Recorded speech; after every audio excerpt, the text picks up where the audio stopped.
Izin Pak untuk melanjutkan. Catatan kejadian khusus kita ada 3 KSK yang kita hitung ulang. Itu karena kesalahan KPPSLN-nya waktu menghitung suara DPR. Jadi itu misalnya dia mencoblos calon, tapi dikasih 2 suara di calon dan di partai. Dan setelah kita ketahui, kita minta untuk hitung ulang. Itu ada 3 di KSK 29, KSK 38, dan KSK 141. Setelah itu ada juga 3 KSK yang salah hitung di form C planonya, salah penjumlahannya. Jadi itu kita sudah perbaiki di tingkat pleno rekapitulasi pleno PPLN Tawau. Siap, ini aja untuk kejadian khusus Tawau. Boleh saya lanjutkan untuk pembacaan hasil PPLN PPWP? Lanjut. Ada pengawas ya? Ada Pak.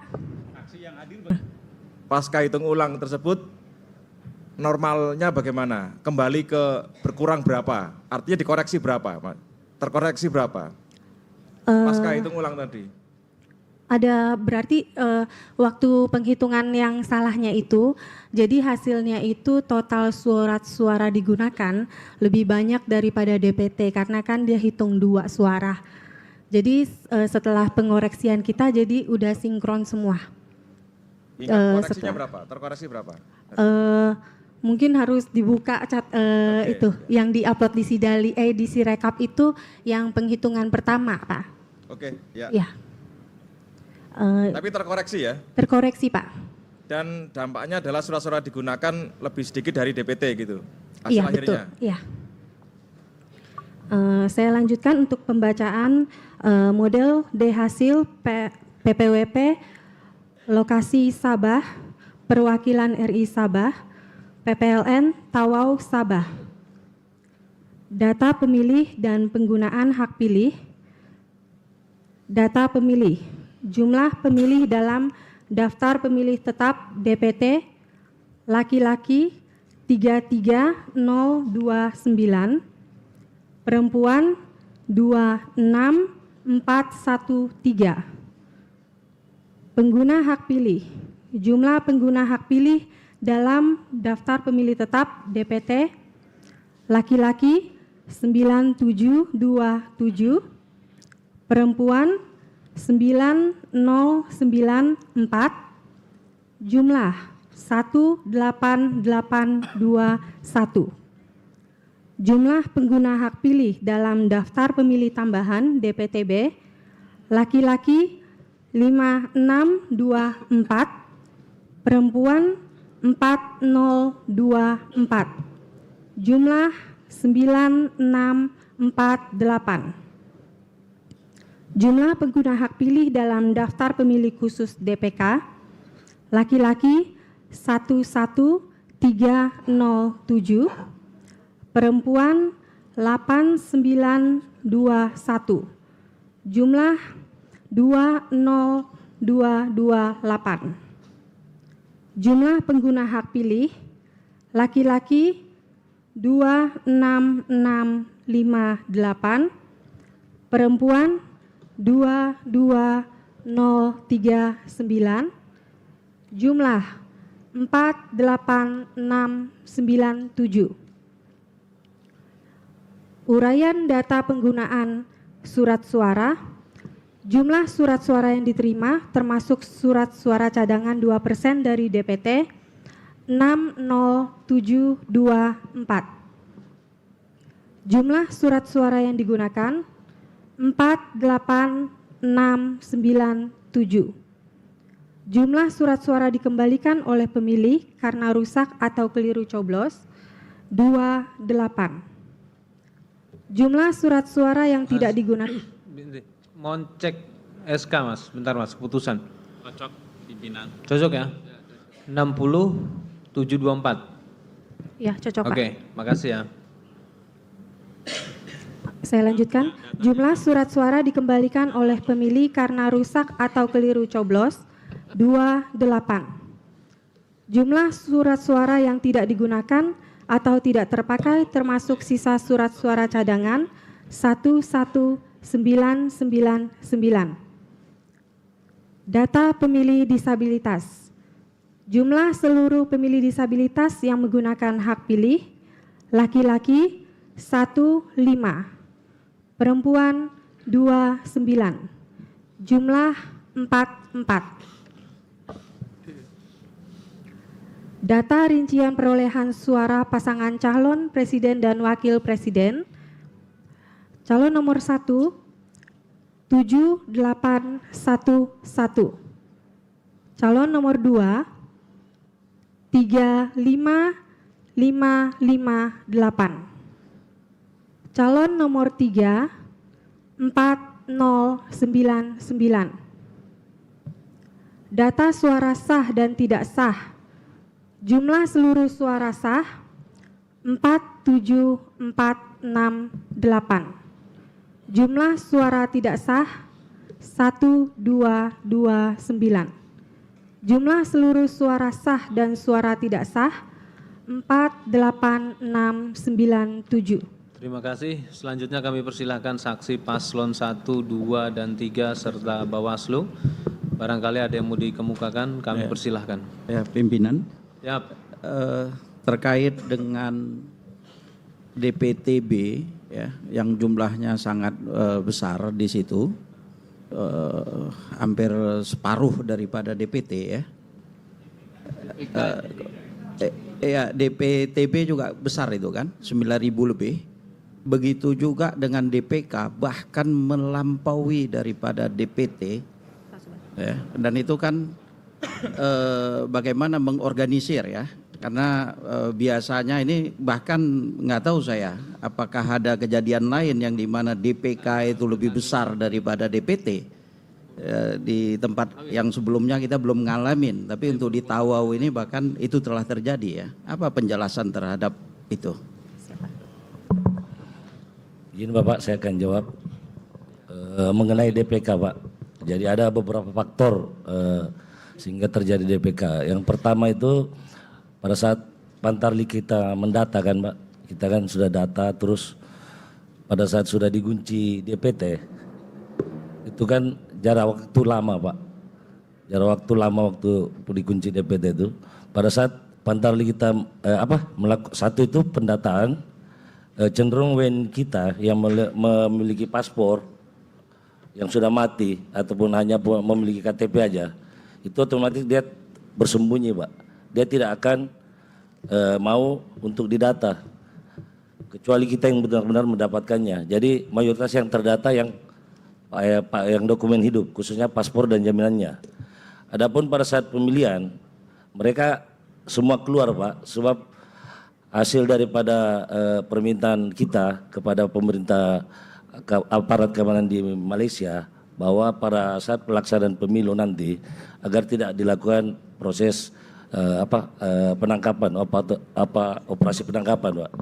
Jadi jaminan itu yang kami keluarkan, sosialisasikan, maka semua WNI kita yang dokumennya mati itu berani keluar Pak. Yang kedua, pada saat ditutupnya DPT, jarak pencoblosan itu kan ada beberapa bulan Pak. Kebetulan di pemerintah Malaysia khususnya di Sabah Pak, kami kan di negeri Sabah, itu ada program pemutihan Pak. Jadi program pemutihan itu kita dari pihak konsulat untuk melindungi warga negara kita memberikan paspor Pak. Karena memang mereka nantinya akan dipekerjakan oleh syarikat di Malaysia. Dan orang-orang ini termasuklah yang jadi DPK Pak. Dan yang ketiga khusus Tawau Pak, kami sangat berdekatan dengan perbatasan di Nunukan, khususnya Kecamatan Sebatik Pak.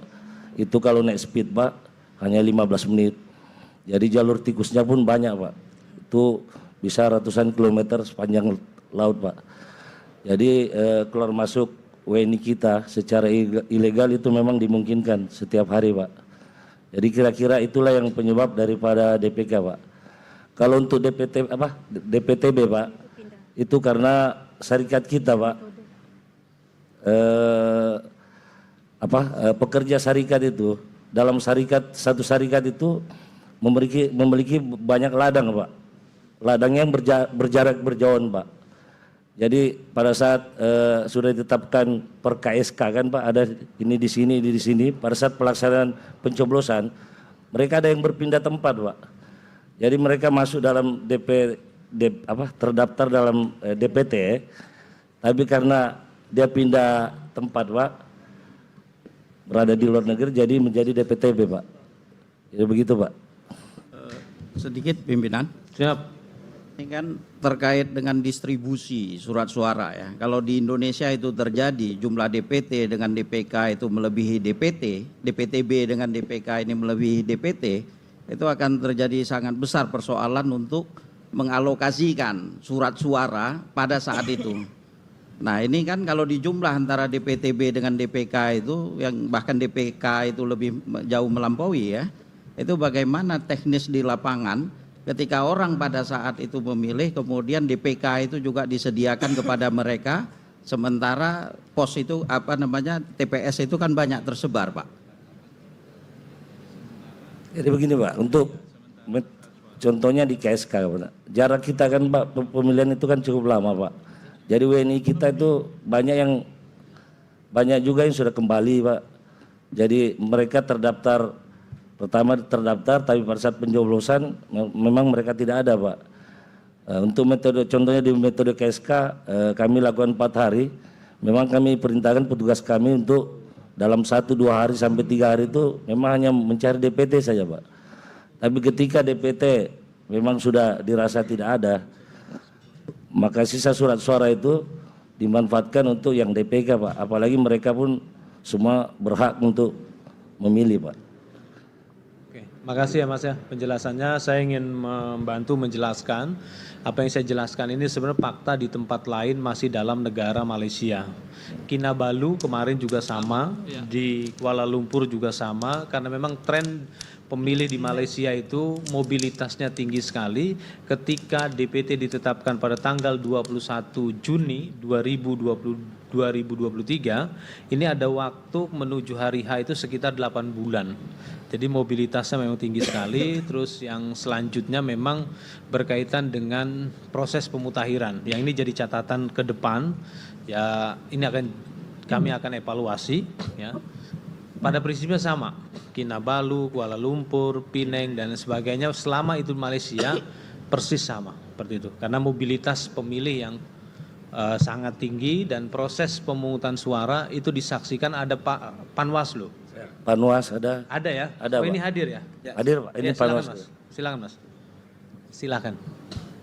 Panwasnya Pak Ketua. Ya, silakan. Terima kasih Pak. Kami dari pengawas di daerah Tawau. Memang betul yang disampaikan oleh rekan-rekan PPLN bahwa memang di Sabah itu khususnya di wilayah kerja Tawau, memang mobilitas tenaga kerja Indonesia sangat ini sekali Pak, pergerakannya memang sangat cepat. Kadang-kadang 1 bulan dia sudah berpindah di tempat lain atau di negeri lain. Misalnya dia dari Tawau pindah ke Kota Kinabalu, karena perusahaan-perusahaan di sana banyak perusahaan yang cabang-cabangnya ada di Tawau, ada di Kota Kinabalu, sehingga pergerakan daripada para pekerja khususnya PMI kita itu sangat tinggi sekali Pak. Dan banyak juga daripada warga negara Indonesia yang ada di wilayah kerja kami di Tawau itu, dia banyak yang kembali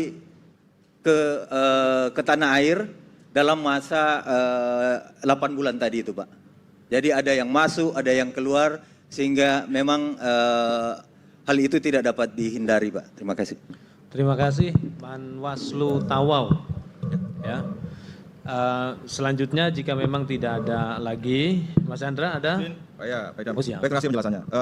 Ini biar saya kira pun juga terjadi di Kota Kinabalu ya. Siap. Tapi ini saya kira ini menjadi fakta menarik di Malaysia, dan sebetulnya Bapak Ibu sekalian kalau kita mengikuti proses rekapitulasi di pemilu 2019, kondisi ini juga terulang gitu. Ya, betul. Artinya terulang seingat saya dalam 2 pemilu ya, karena 2014 saya tidak mengawal. Nah, yang kita harapkan itu saja ini tidak lagi terulang di pemilu 2029. Kalau ini kemudian terulang ini menjadi apa ya? Menjadi ya seperti itu, artinya menjadi tidak ada perbaikan. Coba kita buka misalkan yang agregat atau rekapitulasi pengguna DPK di hasil rekapitulasi PPLN ini memang itu akibat dari agregat dari KSK yang jumlahnya tadi ada berapa metode KSK di 146. 146. Nah, Pak, saya juga temukan beberapa sampel, misalkan KSK 006. Pengguna pilih DPK itu 257. Pengguna pilih DPT itu berapa? 0. KSK 004. Pengguna pilih DPK sejumlah 81. Pengguna pilih DPT berapa coba? 0. Nah, bisa jadi penjelasannya adalah seperti itu. Namun, coba kita kaji secara kronologis. DPT yang di Tawau yang 59.442 ditetapkan tanggal 21 Juli. 21 Juli, DPT ditetapkan 59.442. Prosedur penyusunan DPT di Tawau, apakah sama merujuk pada PKPU 7 2022 yang diawali dari proses coklit atau bagaimana, Pak? Kenapa kemudian ada gap gitu ya? DPT yang sudah ditetapkan segitu, segini kan tiba-tiba tidak ada yang hadir gitu ya. Kemudian tergantikan oleh orang yang tidak terdaftar di DPT maupun di DPT PLN sehingga kita administrasikan sebagai DPKLN. Nah, kira-kira prosedurnya dilakukan nggak sebetulnya? Atau ini kasus khusus ya di Malaysia PKPU 7 2022 digunakan lah gitu. Ini karena kasus khusus atau bagaimana? Izin Pak, jadi semua yang PKPU itu Pak kami jalankan Pak. Tapi memang kendalanya di situ Pak. Jarak 8 bulan itu kalau untuk WNI kita itu sudah banyak perubahan Pak. Baik dia keluar kembali ataupun berpindah antar negeri Pak. Contohnya itu yang tadi jelaskan, termasuk jelaskan dari pihak Panwas, satu syarikat aja itu Pak bisa berpindah beberapa kali Pak. Jadi saya contohkan lah biar lebih jelas lagi lah pekerja kita di sana Pak. Pekerja itu kita itu Pak umumnya kan kelapa sawit Pak. Syarikat itu per ladang, contoh ladangnya ada di Tawau, ladangnya juga ada di Kota Kinabalu. Ketika sudah musim panen yang di Tawau, pekerja-pekerjaan yang khusus yang skill yang menombak itu otomatis akan dipindahkan Pak ke ladang lain karena ladang lain lagi membutuhkan penombak. Nah, itu contoh satu kasus saja Pak untuk jenis kerja, belum lagi kerjaan lain Pak. Jadi memang akan pindah, mobilitas kita akan tinggi. Artinya Pak Manajen, yang pindah itu sebelumnya terdaftar di DPT di tempat asal. Iya, kami daftar Pak. Kemudian ketika dia pindah ke DPT ke wilayah lain, kan sebetulnya dia sudah terdaftar di DPT. Oke, itu kan kita mencoba terdaftar DPK. DPTB. Kalau DPK Pak yang saya jelaskan tadi yang pertama. Saya khusus DPK. Oh, DPK. Ya, kalau DPK Pak. yang mana kasusnya? Kalau DPK Kalau begini, Bapak mengatakan ini karena pindah, ladang itu tidak bisa Pak. Ya, betul. Yang namanya DPK itu tidak terdaftar dalam dua daftar, DPT dan DPTB. Kalau untuk DPK Pak, Iya. tadi yang saya jelaskan pertama, pada saat kita melakukan pendataan Pak, Pantarli, jadi WNI kita yang tidak berdokumen itu Pak, ataupun berdokumen paspor tapi jaminan mati, itu kan tetap akan ditangkap Pak kalau secara resminya. Pada saat kita melakukan pendataan, memang mayoritas WNI kita akan bersembunyi Pak, kalau pada saat pendataan seperti itu. Bahkan syarikat yang kami mintakan data pekerja, cenderung akan menyembunyikan juga Pak pekerja mereka yang ilegal. Sebab mereka tidak akan mau diketahui Pak. Jadi yang akan diadaptarkan yang resmi aja. Kami pun mendata yang resmi. Tapi pada saat pemilu Pak, pada saat kita pencoblosan karena tadi adanya kelonggaran dari pihak aparat keamanan Malaysia bahwa tidak akan dilakukan penangkapan kepada seluruh warga negara Indonesia di hari pencoblosan, maka mereka berani keluar Pak. Nah, itulah penyebab salah satunya Pak untuk jadi. Baik, terima kasih Pak. Ya, Pak. Jumlah DP4 hasil sinkronisasi KPU dengan Kemendagri yang Bapak terima dari DPPLN Tawau jumlahnya berapa Pak? Sekitar 118.000 Pak. 118.000 ketika kemudian dilakukan pencocokan coklit ketemu angka 59.000 itu. Betul. Oke. Nah, kemudian proses ini kan mereka bersembunyi sampai tanggal 21 Juli mereka tidak mau terlihat gitu ya. Kemudian ada prosedur nggak yang tadi disebutkan bahwa ada proses pemutihan? Ya, itu di bulan apa di Tawau Pak? Yang proses pemutihan itu Pak setelah ditutup DPT itu masih berlangsung proses pemutihan Pak sampai akhir Desember Pak. Nanti di Januari sudah tak ada Pak. Tapi dari awal tahun 2022 sampai akhir Desember 2023 itu ada program pemutihan Pak. Biasanya program pemutihan ini tujuannya apa Pak? Atau memang dilaksanakan secara berkala atau karena ada hal-hal khusus yang itu harus dilakukan pemutihan? Itu lebih pada pemerintah Malaysia Pak untuk syarikat mereka yang memiliki pekerja yang ilegal Pak untuk diberikan dokumen. Jadi nanti mereka sah untuk dipekerjakan. Artinya program pemutihan ini sebelumnya sudah pernah dilakukan, tidak hanya pada periode 8 bulan menjelang pemungutan. Tidak Pak, itu beberapa kali Pak, pernah 2009 juga pernah 2 tahun gitu Pak. Proses pemutihannya ini prosedurnya bagaimana Pak kalau boleh dijelaskan? Itu kebijakan pemerintah Pak, pemerintah Malaysia juga termasuk dan pemerintah kita Pak. Tapi pemutihan ini tidak karena adanya pemilu Pak, sebab pemutihan ini beberapa kali terjadi juga bukan waktu pemilu Pak. Mungkin kebetulan saya Pak ini kena lagi bagian waktu dekat pemilu Pak. Oke, saya pikir kasusnya sama ya dengan Kinabalu, persis sama. Jadi dengan demikian penjelasan yang disampaikan beliau melengkapi penjelasan sebelumnya ataupun penjelasan sebelumnya melengkapi penjelasan pada sore hari ini. Terima kasih Pak Idam. Ini kan saya sebetulnya ini kita perdalam agar ini menjadi fakta sejarah ya, dan ini agar tidak direpetisi lagi di pemilu 2029 Pak Idam. Ya, Mas Jody mohon dicatat. Ya, nanti PPLN koordinasi ke Mas Jody tulis yang lengkap. Izin Pimpinan. Ketua, nambah dikit gitu. Iya, siap. Saya ikut komentar ini pimpinan. Iya ya Bang, ya. Silakan Bang. Sambil saya mengkonfirmasi ini. Siap. Apa yang dilakukan oleh teman-teman PPLN, mulai dari metode pemungutan, pelaksanaan pemungutan, perhitungan, saksi, ya kan, Panwaslu, semua pencatatan itu, pengadministrasian, untuk memastikan yang punya hak pilih dan bersyarat untuk punya hak pilih itu memilih kan? Iya apa ya? Coba diulang Pak maksudnya. Saya tiba-tiba aja Bapak langsung bertanya. Iya. Mohon dicatat. Jadi PPLN mau catat, ada yang mencatat seorang, biar serius. apa yang PPLN Tawau lakukan ya kan dari A sampai Z itu termasuk pengadministrasiannya yang sedemikian rupa yang benar-benar sesuai fakta kan itu ya. Benar-benar sesuai dengan kejadian sesungguhnya kan. Itu untuk memastikan warga negara kita yang punya hak pilih dan memenuhi syarat untuk memilih itu bisa ikut pemilihan kan. Ya, betul Pak. Ya, terlayani Betul. dengan baik dalam rangka mereka Betul. itu bisa milih. Betul. Ketika mereka punya hak pilih dan syarat memilihnya ada gitu ya. Betul, betul. Betul ya? Betul Pak. Bukan karena untuk mengarahkan ke paslon atau ke partai tertentu gitu. Hei gitu ha. PPLN itu ha. Tidak ada, Pak. Benar-benar pure Benar, untuk Pak. melayani, memastikan yang Betul. punya hak pilih, yang punya syarat untuk memilih menggunakan hak pilihnya dengan baik dan benar gitu ya. Betul Pak. Benar begitu? Betul Pak. Ya, kalau benar begitu ya saya bersyukur gitu. Berarti mereka teman-teman PPLN itu sudah melaksanakan tugasnya dengan baik. Jangan sampai pertanyaan yang diajukan oleh saksi paslon 01 mungkin saksi paslon yang lain itu membuat kita merendahkan, menistakan warga negara kita yang punya hak pilih. Mereka udah semangat betul untuk menggunakan hak pilihnya. Mereka ingin betul karena mereka memenuhi syarat. Kita banyak bertanya yang meragukan. Berarti kan kita merendahkan, menistakan namanya itu. Itu kebangetan menurut saya itu. Jadi makanya saya tanya tadi kepada PPLN itu. Benarkah itu semua? Benar. Kalau benar saya sungi jempol dan terima kasih. Dan stop itu pertanyaan-pertanyaan yang bisa menjurus kepada merendahkan, menistakan warga negara kita yang ingin menggunakan hak pilihnya. Terima kasih. Gitu Pak. ya. Semangat. Siap. Itu pimpinan. Terima kasih. Ya, silakan satu lagi.